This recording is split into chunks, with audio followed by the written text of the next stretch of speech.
ఈ ఇస్లామీ దావా ప్రచారకులు చెప్పేటటువంటి ఏం కర్మ, ఎంతసేపు ఇదేనా నీకు? కట్ చేసాడు చూసారా, వీడికి పిచ్చకాయలు ఎట్లా అవుతున్నాయో. శాంతి శాంతి అంటే శాంతి అనుకున్నాను నేను. బాగుంటుందా శాంతి అనుకుంటాడు వీడు. నువ్వు గనక యుద్ధంలో చనిపోతే థౌజండ్స్ ఆఫ్ సెలెస్టియల్ డామ్సెల్స్, వేల మంది నీకు కన్యకలు పైన వేచి చూస్తున్నారు.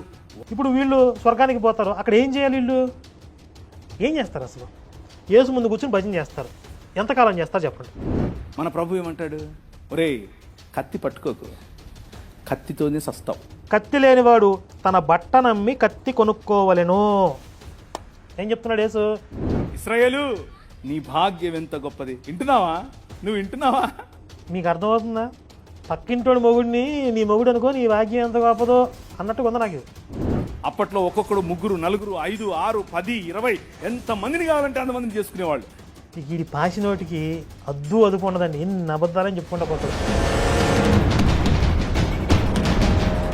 ఇది చాలదని నీవు అనుకుని ఎడలా ఇంకొంతమంది స్త్రీలను పడుకోబెట్టేవాడు నీ పక్కన. ఖురాన్ 36:55 నుంచి 58 వరకు, ఖురాన్ 37వ అధ్యాయం 48 నుంచి 49 వరకు. ఎవరైనా ముస్లిం సోదరులు, ముస్లిం స్కాలర్స్ దీన్ని చూసి తాళం వేయాల్సింది స్త్రీలకు కాదురా బేవకూఫ్, నీ మనసుకు. ఇంత పెద్ద మాట సార్ మహమ్మద్ గారిని. అంటే దేవాలయం, మసీద్, చర్చ్, ఈ 3 ప్రార్థనా మందిరాలు తీసుకోండి. ఎక్కడ అక్రమ సంబంధాలు, ఎక్కడ వ్యభిచార కేంద్రాలుగా మారిపోయాయి. సార్ ఓపిరి తాత వీడియో ప్లే చేయండి. వాడి పేరు ఏదో ప్రవీణ్ ఏదో ఉంది. ఈ లంజా కొడుకు దగ్గరీడు, లోఫరీడు, వల్గర్. చెవుల్లో తేనె పోసినట్టు ఎంత మధురంగా ఉందో నీకు అనిపిస్తుందా? నీకు అర్థమవుతుందా ఆ feel? A few days later నేను మీకు క్షమాపణలు కోరుకుంటున్నాను, మనస్ఫూర్తిగా క్షమాపణలు కోరుకుంటున్నాను. ఈ నల్లట్ట పుస్తకం అది అన్నాడు చూసారా? రేపు ఎప్పుడైనా గొర్రెలు వచ్చి ఏ నువ్వు మా గ్రంథాన్ని నల్లట్ట పుస్తకం అన్నావేటి అనకండిగా. ఇందిరాగాంధీ వచ్చి ప్రైమ్ మినిస్టర్ అయ్యింది అని అంటే కారణం ఏంటనుకుంటున్నారు? మరి అమెరికాలో కమలా హ్యారిస్ ప్రెసిడెంట్ అవుతావు, హిల్లరీ క్లింటన్ ప్రెసిడెంట్ అవుతావు.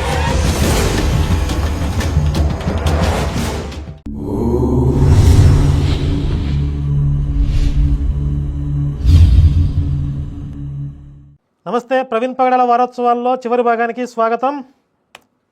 అంత ఈ సనాతనంలో చూసాం కదా, ఇప్పుడు ఖురాన్లో చూద్దాం. ఈ ఇస్లామీ దావా ప్రచారకులు చెప్పేటటువంటి ఏం కర్మ, ఎంతసేపు ఇదేనా నీకు? కట్ చేసాడు చూసారా, వీడికి పిచ్చకాయలు ఎట్లా అవుతున్నాయో. ఇస్లాం గురించి మాట్లాడడానికి వణిగిపోతున్నాడు వీడు. ఇప్పుడు యేసు వీడితో కాంటాక్ట్లో ఉంటున్నాడు. ఇంతకుముందు కూడా ఏదో చెప్పాడు కదా, శరత పులుల్లాగా పడదంటే ముస్లిమ్స్ యేసు నేను ఉంటాను చూసుకో అన్నాడు కదా. నిజంగా యేసు వీడితో కాంటాక్ట్లో ఉంటే ఇలాగే ఉంటాడా? నాకు గనక శివుడు నువ్వు బోరా నేను చూసుకుంటున్నాను, నేను శివతాండవం చేస్తాను. నేనైతే అలాగంటా. వీడికి ఏం తెలియదు అంటే వీడు అబద్ధం చెప్తున్నాడు. నిజంగా దేవుడి కాంటాక్ట్లో ఉంటే అసలు ఆ తేజస్సే వేరుగా ఉంటుంది, ఆ కళ వేరే. ఇన్ని అబద్ధాలు, ఇన్ని పాసిపోయిన అబద్ధాలు ఎందుకు చెప్తారు వీళ్ళు? ఒకవేళ యేసు కాంటాక్ట్లో ఉండొచ్చు, ఆయన దేవుడు కాకపోవచ్చు, అయితే అది ఒక ప్రేతాత్మ అయి ఉండొచ్చు. ఆయన ఏదో ఒక ఆత్మఘోషతో తిరుగుతూ ఉండవచ్చు. ఆ ఆత్మఘోషతో వీళ్ళతో మాట్లాడుతున్నాడేమో. సరే, దాని మీద ఇప్పుడు అంత దృష్టి పెట్టకుండా అసలు వీడేం చెప్పాడు చూడండి. ఇస్లాం గురించి మొదలుపెట్టాడు, కట్టేజ్ చేసేసాడు. మైండ్లో ఏం మతం కట్టేవారు బాబు అనిపించింది నాకు. కానీ మా హిందుత్వంలో, మా హిందూ సమాజంలో ఇలాంటిది ఏది లేదు అని చెప్తే నేను కూడా అనుకున్నాను, అబ్బా ఏమి లేదేమోలే, చాలా శాంత స్వభావులు, ఓం శాంతి శాంతి శాంతి అంటే శాంతి అనుకున్నాను నేను. బాగుంటుందా శాంతి అనుకుంటాడు వీడు. అవునా అని చెప్పి వెళ్ళి పుస్తకాలు తిరిగితే ఏముంది చూడండి. పరాశర స్మృతి 3వ అధ్యాయం 20 నుంచి 29 వరకు. నువ్వు గనక ఓ క్షత్రియ, నువ్వు గనక యుద్ధంలో చనిపోతే థౌజండ్స్ ఆఫ్ సెలెస్టియల్ డామ్సెల్స్, వేల మంది నీకు కన్యకలు పైన వేచి చూస్తున్నారు. వాయమ్మ, మీలో కూడా ఉందా? మీలో కూడా ఉందా? గుర్తుపెట్టుకోండి, మొత్తం అన్నీ చెప్తా చూడండి. 3వ అధ్యాయం 31వ వచనం. If death results, beautiful women fall to your share. Mahabharatam 12వ అధ్యాయం 98 నుంచి 46 వచనం నుంచి 51వ వచనం. ఒరే నీకేమైనా శాపం ఉందేనా? రెఫరెన్స్ ఒక్కడొకటి చేతకాట్లేదు. ఫోర్మోస్ట్ ఆఫ్ అప్సరసలు నీ కోసం వేచి చూస్తున్నారు, నువ్వు యుద్ధం చెయ్యి అంటున్నాడు కృష్ణుడు. అబ్బో, కృష్ణుడు సామాన్యమైంది కాదు ఇది. నేను ఈ ఖురాన్లో నుంచి ఎక్కడికి వచ్చిందా అనుకున్నా, ఇక్కడి నుంచి తీసుకెళ్ళారు. ఖురాన్లో ఈ ఆలోచన ఎలా వచ్చింది అసలు వీళ్ళకు అనుకున్నా, ఇదో ఇక్కడి నుంచి తీసుకెళ్ళారు.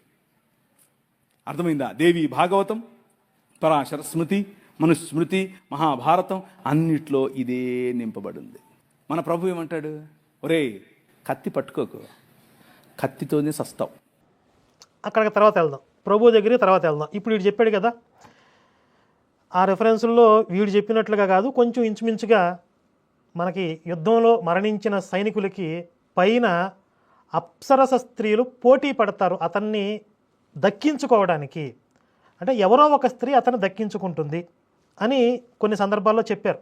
ఇప్పుడు వీళ్ళ దృష్టిలో స్వర్గంలో స్త్రీలేంటి, భోగాలేంటి, అసలు పైకి వెళ్ళిన తర్వాత ఆత్మ కదా ఉండేది, ఈ ఆత్మకి ఈ భోగాలేంటి, ఎలా ఉంటాయి అని వీళ్ళు అంటారు. వీళ్ళకి వచ్చినదనమాట.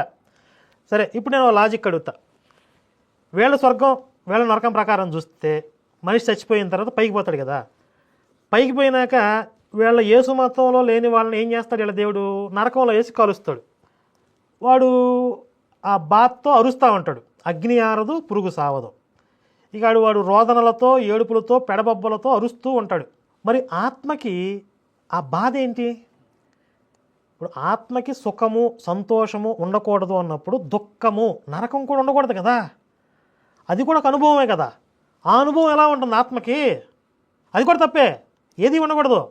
భగవద్గీతలో ఆత్మని ఖడ్గముతో కానీ శస్త్రముతో కానీ ఛేదించడం సాధ్యం కాదు, గాలి ఆర్పివేయ సమర్థం కాదు, అగ్ని దహింపజాలదు అని చెప్పాడు కదా భగవద్గీతలో శ్రీకృష్ణుడు.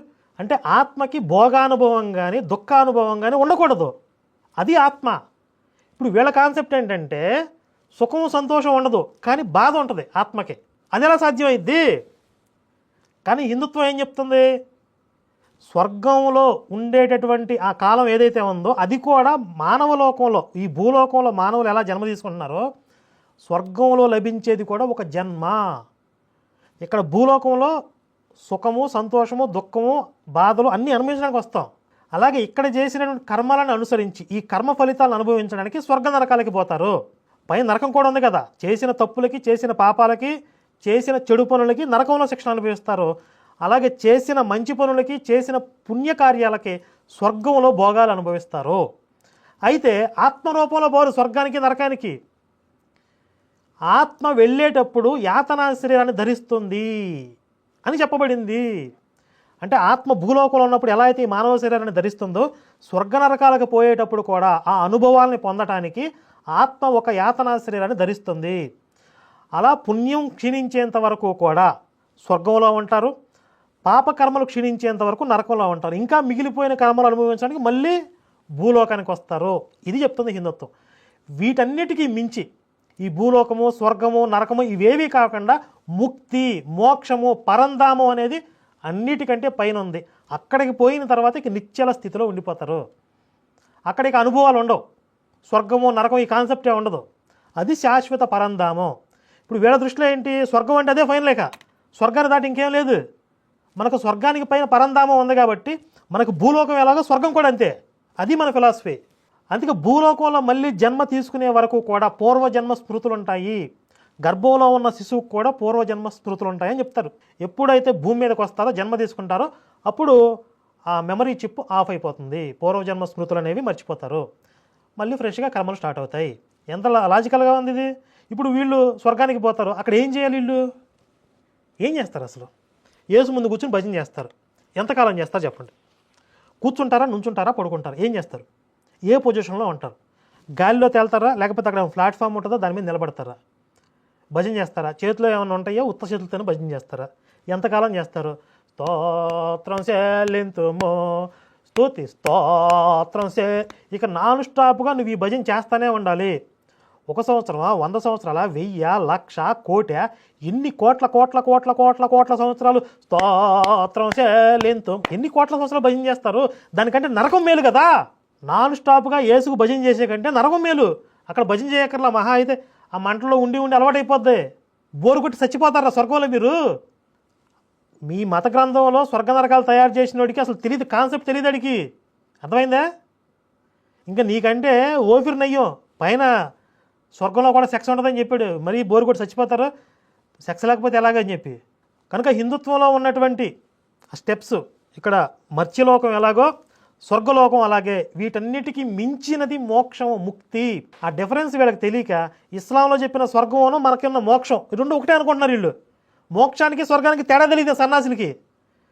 పైగా తేడా తెలియకుండానే మోక్షానికి మార్గం యేసయ్య గోడ మీద రాస్తాడు ఒకడు. ఎక్కడుందరు మోక్షం అని బైబిల్లో? చెప్పుకు పెంటరాసి కొట్టాలి మొహాలు బాగా. బాంబు వేయకు, బాంబుతోనే సస్తావు. ఏసేమన్నాడు? కత్తి పట్టుకోకు, కత్తితోనే చస్తామన్నాడు కదా. ఇప్పుడు మీకు మంచి అద్భుతమైన సందర్భం చెప్తాను వినండి. లోకాసు వార్త 22వ అధ్యాయం 36వ వచనం, దీన్ని బైబిల్ పట్టుకోండిగా. అందుకు అయినా యేసు, ఇప్పుడైతే సంచి గలవాడు సంచియు జాలియు తీసుకుని పోవలెను, కత్తి లేనివాడు తన బట్టనమ్మి కత్తి కొనుక్కోవలెను. ఏం చెప్తున్నాడు యేసు? కత్తి లేనివాడంట వాడి ఒంటి మీద ఉన్న బట్టలు అమ్మేసి మరీ కత్తి కొనుక్కోవాలంట. కత్తి పట్టిక కత్తితోనే సస్తు ఎక్కడ చెప్పాడురా? ఓవర్ యాక్షన్ అంటే బైబిల్ తెలియదనేగా. ఆ గొర్రెలకి బైబిల్ తెలియదనే కదా నీ ధైర్యం. వాళ్ళకి తెలీదు, వీడియో చేసి పెడితే నేను వేసుకుంటాగా. చూసారా? బట్టలు అమ్మేసి మరి కత్తి కొనుక్కోండి అని చెప్తున్నాడు యేసు. కత్తి బట్టిక కత్తితోనే సస్తు అని వీడు చెప్తున్నాడు. ఎవరు చెప్పింది నమ్మాలి మనం? బైబిల్లో రాసి ఉంది నమ్మాలా, ఈ పేడ మహమ్మడు చెప్పింది నమ్మాలా? అంటే ఈ పేడ మహమ్మడికి బైబిల్ మీద నమ్మకం ఉందా? అసలు యేసు మీద విశ్వాసం ఉందా? ఇన్ని అబద్ధాలు చెప్తే నన్ను చంపుతాడు, ఆడికి కోపం వచ్చిద్ది వీళ్ళ దేవుడికి అని చెప్పి వీడికి భయం ఉందా అసలు? ఒక పేడి మొహం వేసుకుని వచ్చేసే పొద్దున్నే. కోపం పెట్టుకోకు, కోపంతోనే సస్తావు. అబ్బా, మరి కొరడాలు తీసుకుని కొట్టింది ఎవరో? మరి యెరూషలేములో పోయి దేవాలయంలో మీరు ఏందిరా వ్యాపారం చేస్తున్నారని చెప్పి కొరడాలు తీసుకుని అందరినీ పెడా బీకాడు. ఎందుకు కోపం వచ్చింది? అంజరపు చెట్టుని ఎందుకు తగలబెట్టేశాడు? కాలం కాని కాలంలో పళ్ళు లేవని చెప్పి. అది కోపం కదా. ఒక్కసారి 33వ అధ్యాయం తీస్తారా? ద్వితీయోపదేశ కాండం 33వ అధ్యాయం. ఇశ్రాయేలు నీ భాగ్యం ఎంత గొప్పది. ఆఖరి 2 వచనాలు చదవండి. ఇది వినండి, జాగ్రత్త వినండి. ఇశ్రాయేలు నిర్భయంగా నివసిస్తాడు. యాకోబు ఓటా ఊరిద్ది ఎక్కడో ప్రత్యేకింపబడుతుంది. ధాన్య ద్రాక్ష రసములు గల దేశములో అతనిపై ఆకాశము మంచును కురిపిస్తుంది. ఇశ్రాయేలు నీ భాగ్యం ఎంత గొప్పది. వింటున్నావా? నువ్వు వింటున్నావా? మీకు అర్థమవుతుందా? అక్కడ బైబిల్ ఏం రాసుకున్నారు? ఓ ఇశ్రాయేలు నీ భాగ్యం ఎంత గొప్పది అన్నాడు. ఈడేం చెప్తున్నాడు? వింటున్నావా? నీ గురించి చెప్తున్నాడు అంటున్నాడు. అంటే ఇశ్రాయేల్ జాతిని ఉద్దేశించి వాళ్ళు రాసుకున్నారు, వాళ్ళ జాతిని ఉద్దేశించి వాళ్ళ దేవుడు మాట్లాడుతున్నట్టుగా. వీడికి ఇక అంటే ఒక రాష్ట్రం పాశం నీతి జాతి సిగ్గు ఎగ్గేం ఉండవు కదా. ఆ ఇశ్రాయేలీలకు చెప్పింది నాకే అనుకుంటున్నాడు వీడు. ఎంత దరిద్రంలో ఉన్నారో మీకు అర్థమవుతుందా? ఆ బైబిల్ రాసిన ప్రవక్తలో దేవుడిని ఎంత సంకుచితంగా ఒక జాతిని ఉద్దేశించి మాట్లాడేవాడిగా, ఒక కులానికి సంబంధించిన దేవుడిగా చూపించారు. మనకి భగవద్గీతలో సర్వమానవాళిని ఉద్దేశించి మాట్లాడుతున్నట్టు ఉంటుందా? ఓ బ్రాహ్మణులారా, బ్రాహ్మణుల దేవుడు అంటా ఉంటారు కదా. ఓ బ్రాహ్మణులారా నీ భాగ్యం ఎంత గొప్పది, శ్రీకృష్ణుడు దేవుడిగా ఉన్నాడు అని అక్కడ చెప్పారా? మళ్ళీ ఈ సన్నాసులు ఏమంటారు? జాతికి ఒక దేవుడు దేశానికి ఒక దేవుడు ఉంటాడేటి అంటారు ఈ సన్నాసులే. మరి జాతికి ఒక దేవుడు ఉంటాడని మీ బైబిల్లో రాసుకున్నారా? ఆయన ఆ జాతికి దేవుడు, ఆ ముఠాకి దేవుడు. అందుకే ముఠా మేస్త్రి అంటున్నా, గ్యాంగ్ లీడరు. నీ భాగ్యం ఎంత గొప్పదో నువ్వు వింటున్నావా? పక్కింటోడి మొగుడిని నీ మొగుడు అనుకో, నీ భాగ్యం ఎంత గొప్పదో అన్నట్టుగా ఉంది నాకు. డాక్టర్ బాబాసాహెబ్ భీమ్రావ్ అంబేద్కర్ గారు పార్లమెంట్లో నిలబడి హిందూ కోడ్ అనే బిల్లు ప్రవేశపెట్టారు. అప్పట్లో ఒక్కొక్కడు 3, 4, 5, 6, 10, 20 ఎంత మందిని కావాలంటే అంతమందిని చేసుకునేవాళ్ళు. ఇక ఈ పాసినోటికి అదుపు ఉండదండి. ఎన్ని అబద్ధాలని చెప్పుకుంటా పోతాడు. అప్పట్లో అంట 3, 5, 10, 20 మందిని చేసుకునేవాళ్ళు. ఎవరో హిందువులు వినండి. ఇళ్ళలో ఒక నియోగా అనే ఒక పద్ధతి ఉండేది. దాన్ని బట్టి ఎంత మందిని కావాలంటే చెప్తాను కొద్దిసేపు తర్వాత. ఆయన అన్నాడు, నో, ఒక్క పురుషుడికి ఒక్క భార్యే. This is what Hindu code is అన్నాడు. బట్టలు చింపుకున్నారు. ఎక్కడి నుంచి వచ్చింది ఆలోచన? నీ రాజు, యువర్ కింగ్. నా కొడుకుని దీని మీద వేసుకుంటాను, నీ పిసుకుతా చూడండి, వీడికి రసం కారిద్ది. ఇప్పుడు నీ రాజు ఒక్కరికి ఒక్కరు చాలు. 10 మంది కావాలా నీకు? 10 మంది కావాలా? అప్పట్లో ఒక్కొక్కడు 3, 4, 5, 10, 20 మందిని చేసేసుకునేవాళ్ళు. అంబేద్కర్ గారు వచ్చి ఒక్కడికి ఒక్క భార్యే అని చెప్పాడు అన్నారు కదా. మనకి స్వతంత్రం వచ్చింది 1947లో, రాజ్యాంగం అమల్లోకి వచ్చింది 1950 జనవరి 26.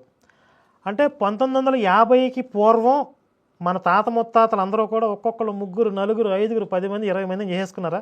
ఇప్పుడు ఈ వీడియో చూస్తున్న మీరందరూ కూడా మీ తాతలు ఎంతమందిని చేసుకున్నారు చెప్పండి. మీ తాత వాళ్ళ ఫాదర్ ముత్తాత గురించి కూడా మీకు ఇన్ఫర్మేషన్ తెలిసి ఉండొచ్చు బహుశా. మీ ముత్తాతలు ఎంతమందిని చేసుకున్నారు చెప్పండి. ఒక్కొక్కరు 3, 4, 5, 10 మంది 20 మందిని చేసుకున్నారా స్వతంత్రానికి పూర్వం?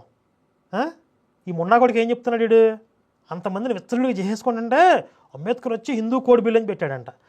మళ్ళీ ఆ ఐడియా కూడా బైబిల్ నుంచి వచ్చిందంట. ఒకవేళ నిజంగా అదే నిజమైతే బైబిల్ కోడ్ అని పెట్టాలి కదా, హిందూ కోడ్ అని ఎందుకు పెట్టాడు? బైబిల్ కోడ్, బైబిల్ ఎలా చెప్తుంది అని చెప్పాలి కదా. బైబిల్లో చెప్పారంట, ఎరా నీకు 3, 4 కావాలా, ఒకళ్ళు సరిపోరా అని బైబిల్ దేవుడు చెప్పాడంట. అసలు బైబిల్ దేవుడు ఎలా చెప్తాడు ఒకసారి చూడండి. 2 సమూయేలు 12వ అధ్యాయంలో 7వ వచనంలో, నాతాను దావీదును చూసి, ఆ మనుష్యుడు నీవే, ఇశ్రాయేలు దేవుడని యెహోవా సెలవిస్తున్నదేమనగా, ఇశ్రాయేలు మీద నేను నిన్ను రాజుగా పట్టాభిషేకం చేసి సౌలు చేతిలో నుండి నిన్ను విడిపించి నీ యజమానుని నగరిని నీకు అనుగ్రహించి నీ యజమానుని స్త్రీలను నీ కౌగిట చేర్చి ఇశ్రాయేలు వారిని యోధా వారిని నీకు అప్పగించి తిని, సౌలు చేతిలోని మొత్తం రాజ్యం తీసుకుని వాడి సిటీని, ఆ నగరాన్ని నీకు అప్పగించాను. తర్వాత నీ యజమానుని స్త్రీలను కూడా, అతడి భార్యలను కావచ్చు, కూతురులను కావచ్చు, ఎవరైనా కావచ్చు, ఆ ఇంట్లో ఉన్న స్త్రీలను కూడా నీ కౌగిట చేర్చాను, నీ పక్క మీద పడుకోబెట్టాను. ఇది చాలదని నీవు అనుకుని ఎడలా, ఇవి సరిపోవు నాకు, ఈ స్త్రీలు నాకు సరిపోరు, ఈ రాజ్యం నాకు సరిపోదు అని నువ్వు అనుకుంటే నేను మరి ఎక్కువగా నీకు ఇచ్చి ఉందును, ఇంకొంతమంది స్త్రీలను పడుకోబెట్టేవాడు నీ పక్కన అని బైబిల్ దేవుడు చెప్తున్నాడు. ఇప్పుడు ఈ పగలగడ ఏమంటున్నాడు? ఎరా నీకు ఒకటి సరిపోదా, 3, 4 కావాలా అంటాడంట దేవుడు. ఇక్కడేమంటున్నాడు? నీకు ఎంతమంది స్త్రీలను ఇచ్చా కదరా, వీడు సరిపోకపోతే చెప్పు, ఇంకా తీసుకొస్తా, ఇంకా పడుకోబెడతా, నీకు పక్కలేస్తా అని చెప్తున్నాడు. ఒరే పగడాల బట్ట, మీ దేవుడు ఏమంటున్నాడు రా, నువ్వేం చెప్తున్నావు? నీకు సరిపోకపోతే ఇంకా సప్లై చేస్తానంటున్నాడు. ఎరా సరిపోదా నీకు అని అడుగుతాడు మా దేవుడు. నువ్వు అబద్ధాలు చెప్తున్నావు. బైబిల్లో ఉన్నదేంటి, నువ్వు చెప్పేదేంట్రా? సరే, పాత నిబంధన అంటారు, అది కొట్టేయబడింది అంటారు, అది పనికిరాంది అంటారు, సంఘంలో పెట్టుకుని తిరుగుతారు. పక్కన పెట్టండి. పాత నిబంధనలు మీ దేవుడు అనాగరికుడు, ఆయనకి అసలు ఇక జ్ఞానం లేదు, నాగరికత లేదు. కొత్త నిబంధనలో మరి ఏం రాశారా? కొత్త నిబంధనలు ఏం రాశారు? 1 కొరింథీయులు 7వ అధ్యాయం 1వ వచనం చూడండి. స్త్రీని ముట్టకుండట పురుషుడికి మేలు, అయినను జారత్వంలో జరుగుతున్నందున ప్రతివానికి సొంత భార్య ఉండవలను. అసలు ముట్టకుండా ఉండటం బెస్ట్, కానీ ఉండలేకపోతున్నారు కాబట్టి పెళ్ళిళ్ళు చేసి తగలాడండి. తర్వాత 8వ వచనం చూడండి. నా వలే నుండుట వారికి మేలని పెండ్లి కాని వారితోనూ విధవరాండ్రతోనూ నేను చెప్పుచున్నాను. ఇప్పుడు ఈ పౌలు అనేవాడు పెళ్లి పెటాకులు లేకుండా ఉన్నాడు. నేను ఎలా ఉన్నానో నాకులాగానే మీరు కూడా తగలాడండి అని చెప్పి పెళ్లి కాని వారితోనూ విధవరాండ్రతోనూ, ఒక్కసారి పెళ్ళి భర్త చచ్చిపోయినటువంటి విధవరాండ్రతో కూడా మళ్ళీ మీరు పెళ్లి చేసుకోకండి, ఇక నాకులాగా సింగిల్గా ఉండిపోండి అని చెప్తున్నాడు. అంటే కొత్త నిబంధన ప్రకారం పెళ్ళిళ్ళు చేసుకోవద్దు, స్త్రీని ముట్టుకోకూడదు. పాత నిబంధన ప్రకారం నీకు ఎంతమందిని కావాలని అంతమందిని సప్లై చేస్తాడు. ఇది బైబిల్ ఐడియాలజీ. ఇందులో ఏకపత్ని వ్రతం, ఒక పురుషుడు ఒక భార్య ఎక్కడుందిరా నీ మొహం మండ? ఇప్పుడు స్వతంత్రం రాకముందు గాంధీ గారికి ఎంతమంది భార్యలు? ఒకటే భార్యగా. సరే, గాంధీ గారి సంఘం పక్కన పెట్టు. రసిక శిఖామణి నెహ్రూ గారికి ఎంతమంది భార్యలు? ఒకటే కదా. అంటే వేరే పర్సనల్ ఖాతాలు ఉండుండొచ్చు, కానీ అఫీషియల్ ఒకటే భార్య. స్వతంత్రం వచ్చిన తర్వాత అంబేద్కర్ గారు ఏదో కోడ్ తీసుకొచ్చిన తర్వాతే వీళ్ళు ఒక స్త్రీని ఒక భార్యని చేసుకోవడంతో సరిపెట్టుకుంటున్నారు. లేకపోతే అందరూ 30 మంది 20 మంది చేసేసుకున్నారా? నిన్ను చెప్పుకి పేడతో రాసి కొట్టాలా, పెంటతో రాసి కొట్టాలరా? హిందుత్వంలోనే కాదు, ఇస్లాంలో చూడండి, మీ స్క్రీన్ పైన కనిపిస్తుంది. ఏమంటున్నారు? ఖురాన్ 36:55 నుంచి 58 వరకు, ఖురాన్ 37వ అధ్యాయం 48 నుంచి 49 వరకు, ఖురాన్ 38వ అధ్యాయం 49 నుంచి 54 వరకు, ఖురాన్ 44వ అధ్యాయం 51 నుంచి 57 వరకు, women are deemed to be న్యూనతా స్వభావం, పురుషుల కంటే తక్కువ వారు, పురుషుల కంటే నీచులు. ఒకడేమో నీచయోని నుంచి పుట్టాడంటాడు. ఖురాన్ గురించి చెప్తున్నాడు. దీనికి నేను కౌంటర్ ఇవ్వాల్సిన అవసరం లేదు. ఎవరైనా ముస్లిం సోదరులు, ముస్లిం స్కాలర్సు దీన్ని చూసి వీడికి బుద్ధి చెప్పాలి, లేకపోతే అక్కడ ఉన్నది అబద్ధం చెప్పాడు కాబట్టి సత్యాన్ని వివరించాలి అని మీకు అనిపిస్తే మీరు స్పందించండి. లేకపోతే అదే ఉంటే కనుక ఒప్పుకుంటే ఒప్పుకోండి, నా సంబంధం లేదు. ప్లే చేస్తాను. కానీ వీడు ఏం మాట్లాడాడు, ఖురాన్లో ఉన్న విషయం గురించి ఏం మాట్లాడాడు అని ప్లే చేస్తాను. ఒకడేమో పురుషుల కంటే తక్కువ అంటాడు. వీళ్ళందరూ ఒకరోజు ఎడారి ప్రాంతాలు, పొద్దున్న స్నానం చేసుకోరు, అందుకని నీళ్ళు ఉండవు. సలిగి ఉంటుంది, స్నానం చేసుకోలేరు పాపం. సెంటు పూసుకొని వచ్చారు అందరూ, మసీదుకి వచ్చారు.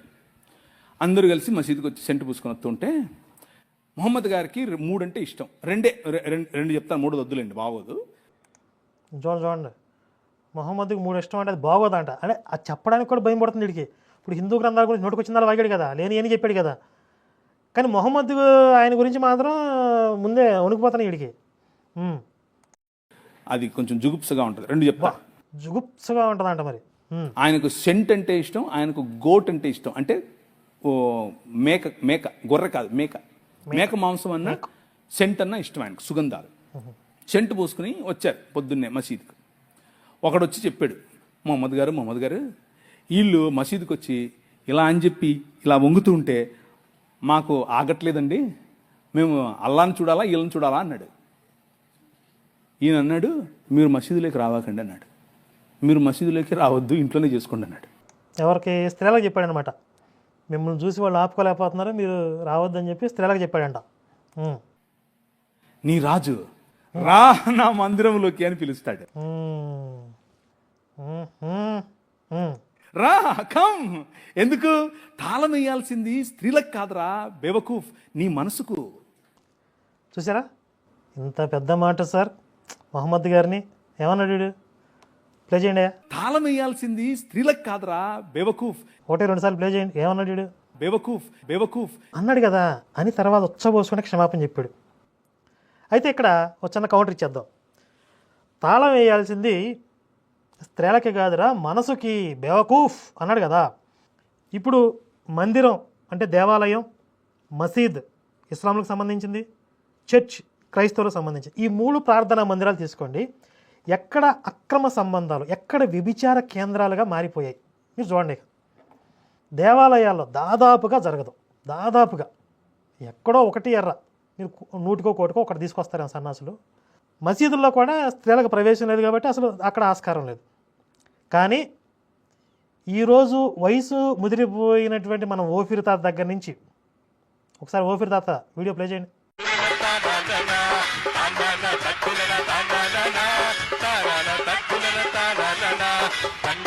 వాయించి చాటించుడి బీబీఎస్ మన కోసం వచ్చేసింది.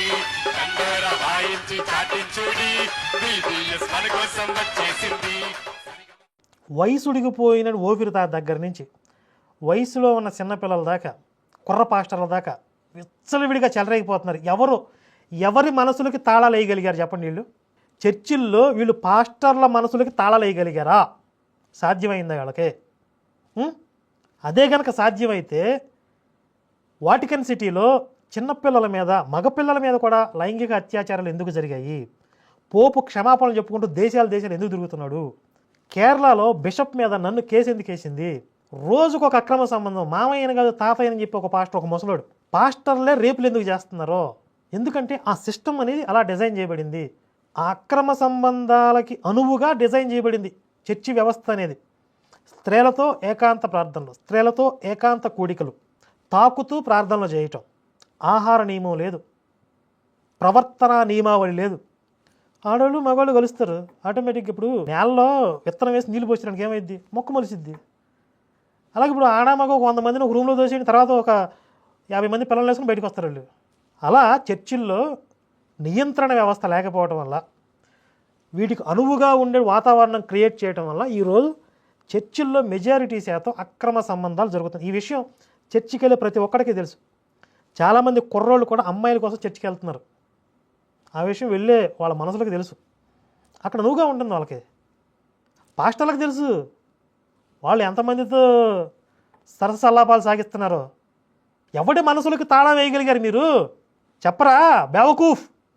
అరే బేవకూఫ్, తగడాలుగా సాధ్యమైందా మనసులకు తాళాలు వేయటం ఈ వాళ్ళకి? అందుకే దేవాలయంలో స్త్రీలకు ప్రవేశం ఉంది, కానీ నియమబద్ధమైనటువంటి ప్రవర్తనా నియమావళి ఉంది, ఒక నియంత్రణ వ్యవస్థ ఉంటుంది. పెడపోకడలకి అవకాశం లేకుండా ఉంటుంది అక్కడ సిస్టమ్. ఇప్పుడు గుడికి ఎంతోమంది భక్తులు వస్తూ ఉంటారు, మళ్ళీ వచ్చే వారం వాళ్ళే వస్తారు అని ఉండదు. ఎక్కడెక్కడి నుంచో వస్తారు, ఆ రోజు దర్శనం చేసుకుంటే వెళ్ళిపోతారు. అక్కడ పర్సనల్ రిలేషన్స్ ఏమి డెవలప్ అవ్వవు. కానీ చర్చిలో ప్రతి వారం ఆ జనమే వస్తారు. అంటే ఆ పర్సనల్ రిలేషన్స్, పర్సనల్ స్నేహాలు పెరిగిపోతూ ఉంటాయి ఆడ మగ మధ్య. ఆటోమేటిక్గా అలా వెళ్ళిపోతాయి అవి. ఎవడి మనసులకి మీరు తలలేయగలిగారా? మీకు అర్థమవుతుందా? ఇప్పుడు వీడు క్షమాపణ చెప్పిన వీడియో కూడా ప్లే చేస్తుంది చూడండి. ఈ పగడాలు మాట్లాడిన దాని మీద ఒక ముస్లిం పెద్ద ఆయన మాట్లాడాడు, స్పందించాడు, రియాక్ట్ అయ్యాడు. ఒకసారి చూడండి, బాగుంటుంది. వాడు ఒకటి తుకుడాగాడు, వాడి పేరు ఏదో ప్రవీణ్ ఏదో ఉంది. ఈ లంజా కొడుకు ఎప్పుడైనా పేద క్రైస్తవులకు ఏదైనా రూపాయి ఇచ్చాడా? కరోనా లాక్డౌన్ వచ్చినప్పుడు ఈ ప్రవీణ్ అనే ఈ బెగ్గరీడు, లోఫరీడు, వల్గర్ కరోనా సమయంలో క్రైస్తవులకు ఏదైనా సహాయం చేసినాడా? చెవుల్లో తేనె పోసినట్టు ఎంత మధురంగా ఉందో ఆ పెద్ద ఆయన గొంతు. మీకు అనిపిస్తుందా? మీకు అర్థమవుతుందా ఆ ఫీల్? ఈ నా కొడుకులకి విదేశాల నుంచి వచ్చే నిధులను తీసుకొని ఆ నిధులు తినేసి అరగక ఇతర కులాల మీద రాళ్ళేస్తున్నారు. అరే ముందు నీ గుద్దలు కడుక్కోరా, నీ బాటంలో ఏముందో చూసుకో. మీకు 66 పుస్తకాలు ఉన్నాయి, దాంట్లో ఉన్న లోపాలు ఏంది, అవి ఏంది చూసుకో. అసలు సమాధానం చెప్పరా వల్బల్ లంజా కొడక. ప్రవీణ్ నా కొడక, 2 గుడ్లు పీకేసి నా కొడక నీ నాలుకని కత్తిరించేసి శిలువ మీద కొట్టి ఊరంతా ఊరేగిస్తాం. లంజా కొడక, ముందు నీ క్రిస్టియానిటీలో మంచి ఉంది, చెడే ఉంది, అది కడుక్కోరా భ్రోసడికే. ప్రవీణ్ అనే అల్బల్ లంజా కొడుకు మా ప్రవక్త గురించి, మా ఇస్లాం ధర్మం గురించి మాట్లాడాడు. ఖచ్చితంగా ఆ లంజా కొడుకు చేత గాని క్షమాపణ గాని మీరు చెప్పకపోతే మీకు చెప్తున్నా, ఒక్క వారం లోపల అనవసరంగా మా ధర్మం గురించి, మా ప్రవక్త గురించి చెడుగా మాట్లాడిన ఈ బజారీ లంజా కొడుకు చేత మీరు గాని క్షమాపణ చెప్పించుకోకపోతే ఖచ్చితంగా మీరు దాని తర్వాత జరిగే పరిణామాలకు మీ క్రైస్తవులే బాధ్యులవుతారు. మీకు అనిపిస్తుందా ఫీల్? బాగుంది. ఇంత గట్టి వార్నింగ్ పడింది కదా వీడికి. తర్వాత ఈ రియాక్షన్ చూడండి. A few days later. ఈ వీడియో ముఖ్యంగా షమి గారు, అలాగే ఆయనతో పాటు వీడియో తీసినటువంటి వ్యక్తి, మరియు తెలుగు రాష్ట్రాల్లో తెలుగు తెలిసినటువంటి అనేక మంది ముస్లిం సహోదర సహోదరులు ఎవరైతే నేను రీసెంట్ గా ఇచ్చినటువంటి ఒక ప్రసంగం ద్వారా బాధపడ్డారో వారికి ఈ వీడియో, వారికి మాత్రమే ఈ వీడియో. మొదటగా బేషరతుగా ఇఫ్ బట్ అలా కానీ ఎలా కాకుండా అన్న ఏ మాటలు ఏ అరమరకలు లేకుండా డైరెక్ట్గా నేను మీకు క్షమాపణలు కోరుకుంటున్నాను, మనస్ఫూర్తిగా క్షమాపణలు కోరుకుంటున్నాను. చెప్పాగా పిచ్చకాయలు అని చెప్పి. ఇక్కడ ఏసులేడు ఏం లేవు. ఇక నిజంగా ఏసు వచ్చి నేను చూసుకుంటా నువ్వు బో అని చెప్పి ఎంతమంది చెప్పాడు కదా బిల్డప్ బాబాయ్. ఇప్పుడు వీడికి జ్ఞానం ఇచ్చి మాట్లాడించేది లేసే కదా. మరి ఎక్కువ తక్కువ ఎందుకు మాట్లాడించాడు? ఇన్ని అబద్ధాలు ఎందుకు మాట్లాడించాడు? ఇప్పుడు హిందుత్వం గురించి అయితే నోటికి వచ్చిందాలో మాట్లాడాడు, అన్ని అబద్ధాలు చెప్పాడు. ఖురాన్లో ఉన్నాయి 2-3 చదివాడు, ఒకటి దాచేసాడు అక్కడికి. 3 ఉన్నాయి, నేను 2 చెప్తాను, ఒకటి మరీ జుగుప్సగా ఉంటుందని చెప్పాడు. ఆ 2 చెప్తేనే వాళ్ళు తట్టుకోలేక వార్నింగ్ ఇస్తే మళ్ళీ గజగజ వణుకుతూ క్షమాపణ చెప్పేశాడు. అంటే తేరగా ఉంది హిందువులు. హిందూ గ్రంథాల గురించి ఏది మాట్లాడినా, నోటుకు వచ్చింది పేలినా వీళ్ళు రియాక్ట్ అవ్వరు, వీళ్ళు స్పందించరు. వీళ్ళని మత మార్పిడి చేసుకోవచ్చు మనం. అర్థమవుతుందా? ఓ హిందువులారా, మీకు అర్థమవుతుందా ఈ నా కొడుకుల ఈ క్రిమినల్ ఐడియాలజీ? అంటే హిందువుల మీద వీళ్ళకున్న అభిప్రాయం మీరు అర్థం చేసుకోండి. ఖురాన్లో ఉన్న విషయాలు కొన్ని దాచేసానని ఆడే చెప్తున్నాడు. దాచేసి కొన్ని చెప్తేనే ఆడి గజగజ వణికిపోతూ క్షమాపణ చెప్తే, ఉన్నవి లేనివి కల్పించి వీడు అనుకున్నవి క్రియేట్ చేసి అబద్ధాలు చెప్పి బురదలి పేడజలి ఎన్ని రకాలుగా చెప్పాడు. అన్నీ నేను ఎక్స్పోజ్ చేశానా మొదటి రోజు నుండి. ఈ వీడియోలన్నీ చూడండి. అంబేద్కర్ క్రైస్తవుడనే అబద్ధం, తర్వాత భగవద్గీతలో భాగవతంలో స్త్రీలను అవమానించారనేది అబద్ధం. దీంతోపాటు వీడు మాట్లాడిన ప్రతి మాటకి నేను కౌంటర్ ఇచ్చా. బైబిల్ గురించి అబద్ధాలు చెప్పాడు, అవి కూడా తీసి చూపించా. ఇంత బాహాటంగా, నిస్సిగ్గుగా, నిర్లజ్జగా ఇలా చెప్పుకుంటూ పోతున్నాడు అడ్డదిడ్డంగా. మనం ఇన్ని ఆధారాలు చూపిస్తూ వీడిని ఎక్స్పోజ్ చేస్తున్నా, మనకు క్షమాపణ చెప్పలేడు. అవసరం లేదు. హిందువులు రోడ్ల మీద ఎవరు ఏం చేయరు, వార్నింగ్లు ఎవరు, వీడికి రిస్క్ లేదు, థ్రెట్ లేదు. కాబట్టి వీడు నోటుకు వచ్చింది పేలినా కూడా వీడు అడిగేవాళ్ళు లేడు అని చెప్పి వీడు ధైర్యం. అది వాళ్ళు ఏం కట్టుకోవాలి, ఏం తినాలి, ఎలా బతకాలి, నువ్వెవడు రా నువ్వు చెప్పడానికి? మొహమ్మద్ని ఊడ్రు నువ్వు అంటే తిమ్మిరిగా ఉందన్నమాట. అప్పుడు ఆ రోజు ఆ తిమ్మిరిలో ఏం మాట్లాడుతున్నాడో తెలియలేదన్నమాట. తర్వాత దిగిపోయిన తర్వాత బ్రహ్మానందలాగే సారీ సార్ అంటున్నాడు. తర్వాత వచ్చి ఎవడు నువ్వు నీ మైండ్కు లాక్ చేసుకో. నీ మైండ్ లాక్ చేసుకో. వాళ్ళకి కాదు. మన భావజాలం, క్రైస్తవ భావజాలం, 66 పుస్తకాలు ఉన్నటువంటి బైబిల్ గ్రంథ భావజాలం ఏం చెప్తుంది అని అంటే, స్త్రీకి ఇవ్వాల్సినటువంటి గౌరవం ఇవ్వాలి, కూతురికి ఇవ్వాల్సినటువంటి గౌరవం ఇవ్వాలి. కానీ ఏం చెప్పింది బైబిల్? కూతురుని అమ్ముకోమని చెప్పింది. భీష్ముడు ఏం చెప్పాడు? కూతురు కొడుకుతో సమానం అని చెప్పాడు. కానీ భీష్ముడు స్త్రీలను అవమానించాడని చెప్పి బైబిల్ స్త్రీలకు గౌరవం ఇచ్చింది చెప్పి మొత్తం రివర్స్లో చెప్తున్నారు. చూసారా? అన్ని ఆధారాలతో సహా వెలికి తీశాను కదా. ఎడారిలో ఇసుకమ్ముతారంటారు కదా, ఆ టైప్ వీళ్ళు. ఒకసారి నీ బైబిల్ ఎత్తండి, ఎత్తిపట్టుకోండి. ఈ గ్రంథం, ఈ నల్లట్ట పుస్తకం. అది అన్నాడు చూసారా? రేపు ఎప్పుడైనా గొర్రెలు వచ్చి ఏను మా గ్రంథాన్ని నల్లట్ట పుస్తకం అన్నావేటి అనకండిక. ఆడే చెప్పాడు మా నల్లట్ట పుస్తకం అని. ఎందుకంటే నల్లగా ఉంది కాబట్టి నల్లగానే అంటారు. ఎర్రగా ఉంది ఏంటి? అంచుల మీద ఉందా ఎర్రగా? ఈ దేశంలో స్త్రీకి ఆస్తి హక్కు తెచ్చింది. హల్లెలూయా. బా, ఈ గ్రంథం, ఈ పుస్తకం ఈ దేశంలో స్త్రీకి చదువుకునే హక్కునిచ్చింది. లేకపోతే అసలు ఇప్పుడు అంటే బ్రిటిషర్స్ వచ్చిన తర్వాత ఈ దేశంలో స్త్రీలకు చదువుకునే హక్కు వచ్చిందని చెప్తున్నాడు వీడు. ఫినిషింగ్ టచ్ ఇచ్చేసి క్లోజ్ చేద్దాం. చెప్పని స్త్రీకి నాయకత్వపు హక్కు ఇచ్చింది. నాయకత్వం. బాబా, ఇందిరాగాంధీ వచ్చి ప్రైమ్ మినిస్టర్ అయ్యింది అని అంటే కారణం ఏంటనుకుంటున్నారు? సనాతనం. కాదు కాదు కాదు కాదు కాదు. ఇందిరాగాంధీ ప్రధానమంత్రి అయిందంటే బైబిల్ నల్లట పుస్తకం అంట. మరి అమెరికాలో కమలా హ్యారిస్ ప్రెసిడెంట్ అవ్వదు, హిల్లరీ క్లింటన్ ప్రెసిడెంట్ అవ్వదు. ఎందుకంటే స్త్రీలు అక్కడ క్రైస్తవ భావజాలం తొక్కేస్తారు. ఒక స్త్రీ మాకు ప్రెసిడెంట్ ఏంటి? ఒప్పుకోరాళ్ళు. ఇప్పుడు నల్లట పుస్తకం భారతదేశంలో ఇందిరాగాంధీని ప్రధానమంత్రిని చేస్తుంది, అమెరికాలో కమలా హ్యారిస్ని ప్రెసిడెంట్ని చేయలేదు. ఇదే విచిత్రం రా బేవకూఫ్. ముందు అమెరికాలో స్త్రీని ప్రెసిడెంట్ చేయరా బేవకూఫ్. స్త్రీలకు విద్యా హక్కు తెచ్చిందా అంటే భారతదేశంలో ఇంతకు పూర్వం బ్రిటిషర్స్ మీ తల్లిదండ్రులు రాకముందు చదువుకున్న వాళ్ళు లేరా? మొల్ల రామాయణం కవయిత్రి మొల్ల ఎవర్రా? ఆవిడ ఒక మహాకావ్యం రాసింది. రామాయణాన్ని ఆవిడ పాయింట్ ఆఫ్ వ్యూలో నుంచి వర్ణించింది. మొల్ల రామాయణాన్ని ప్రామాణికంగా తీసుకునే వాళ్ళు ఉన్నారుగా చాలామంది, ఎంతోమంది హిందువులు దాన్ని ఇష్టపడతారు. అంటే మొల్ల స్త్రీ చదువుకోకుండానే, విద్యా హక్కు లేకుండానే రచయిత్రిగా ఎదిగిపోయిందా, కవయిత్రిగా మారిపోయిందా? ఇంకా ఎన్నోసార్లు చెప్పాను, భారతీదేవి మండన మిశ్రుడికి శంకరాచార్యుల వారికి మధ్య జరిగిన డిబేట్లో జడ్జిగా కూర్చుంది, నాయకురాలుగా కూర్చోబెట్టారు. మొత్తం మీ నల్లట్ట బుక్ చరిత్ర మొత్తంది, మీ నల్లట్ట బుక్ను ఫాలో అయ్యే దేశాల చరిత్ర మొత్తం తీరా. భారతీదేవి లాంటి స్త్రీని కానీ, మొల్ల లాంటి రచయిత్రిని కానీ, కవయిత్రిని కానీ చూపించు మొత్తం ఈ హిస్టరీలో. నల్లట్ట బుక్ను ఫాలో అయ్యే దేశాల హిస్టరీ మొత్తం దిగి. అసలు ఈ మధ్య కాలం దాకా ఎందుకు, పూర్వం వేదకాలంలో ఉన్నటువంటి స్త్రీల గురించి కొన్ని పేర్లు చెప్తాను చూడండి. వేదాల్లో, ఉపనిషత్తుల్లో ఘోష, విశ్వపార, మాతృకర్షక, రోమక, నామ, అగస్త్య, నృపాదితి, శశ్వతి, లోపాముద్ర, శ్రద్ధ, మేధ, సూర్య, మాందాత్రి, సావిత్రి, ఈ స్త్రీల ప్రస్తావన ఉంది. ఇంకొక స్త్రీ గార్గి పండితురాలు, యాజ్ఞవల్క మహర్షితో డిబేట్లు చేసింది ఆవిడ, శాస్త్రం మీద చర్చలు జరిగింది. మైత్రేయి యాజ్ఞవల్కుని భార్య, గార్గితో సమానమైన పండితురాలు ఆవిడ. ఘోష ఎక్కువ మంత్రాలు చెప్పిన స్త్రీ. ఇంకా విజ్ఞిక సంస్కృత భాషలో తొలి కవయిత్రి. వేదకాలంలో ఉపనిషత్తుల్లో ప్రస్తావించబడినటువంటి స్త్రీలు, పండితులు. ఇంకా చరిత్రలోకి వెళ్తే రాణి రుద్రమదేవి యుద్ధ విద్యలు నేర్చుకుంది, రాజ్య పరిపాలన చేసింది. అంతెందుకంటే ఇప్పుడు మన రాష్ట్రపతి ఎవరో ఒక స్త్రీ కదా. అమెరికాకి స్వతంత్రం వచ్చి 250 సంవత్సరాలు అవుతుంది, ఇప్పటి వరకు ఒక్క స్త్రీ కూడా ప్రెసిడెంట్ అవ్వనివ్వరు వాళ్ళు. ఇంకా స్వతంత్ర పోరాటంలో పాల్గొన్న మహిళలు ఉన్నారు. కళల ద్వారా, సాహిత్యం ద్వారా, పాటల ద్వారా, నాట్యం ద్వారా, తమకు తెలిసినటువంటి విద్యల ద్వారా జనాన్ని మేల్కొలిపిన వారు, జనాన్ని ఉద్యమాల బాట పట్టించిన స్త్రీలు ఎంతోమంది ఉన్నారు భారతదేశంలో. మీరొచ్చి ఇక్కడ స్త్రీలకు నేర్పించింది ఏంటి రా? నీ మొహంలో